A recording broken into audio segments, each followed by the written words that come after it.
All right, chapter 7. Startup question 1. So this is on work and energy. First one is that we have a force. It's given in vector component form. It acts on a particle that undergoes a displacement delta r, also in vector component form. Find the work done by the force on the particle and find the angle between F and R. Okay.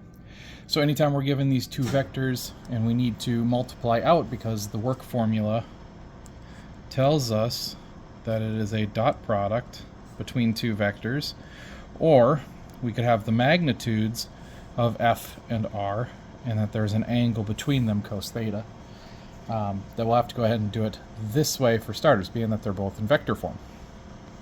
So to find the work done by those two vectors, we just go to dot product them out. So the dot product just means that all of the I hats times the other I hats will equal 1, because there'll be a cosine of 0 between the two.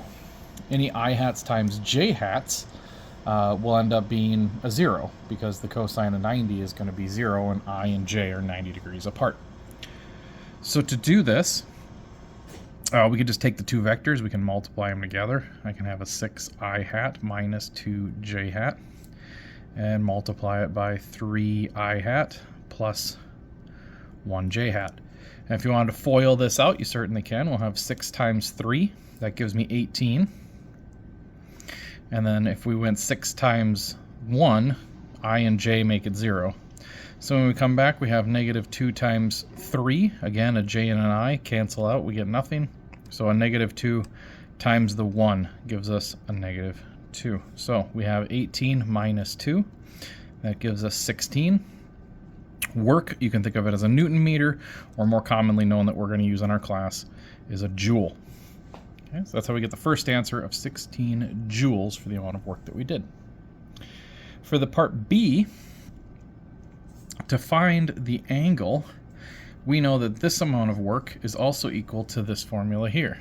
So we would have 16 is equal to the magnitude of F times the magnitude of R. So we'll have to figure out what the magnitude of F is. Okay, so if we remember magnitude of F, we can do that up here.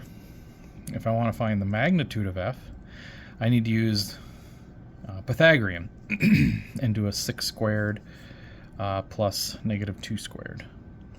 Okay. And if I do that, I'll have square root 40, right? Because we'll have 36 plus another 4, we'll have square root 40. So let me put square root of 40. And we're going to do the exact same thing for R.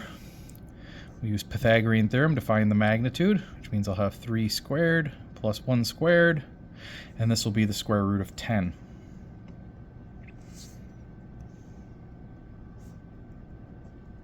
Okay, so these are the magnitudes, F and change in R.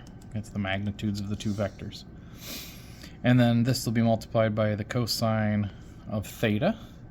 So to solve for theta, we're going to have to go ahead and divide by these square roots and then take an inverse cos. Okay, so what we should be left with, if we're all good, should be the inverse cos of 16 divided by square root 40 times square root 10, which is something that your calculator can handle out for you. So let's go ahead, let's plug that in. We'll do inverse cos, 16 divided by square root 40 times square root 10.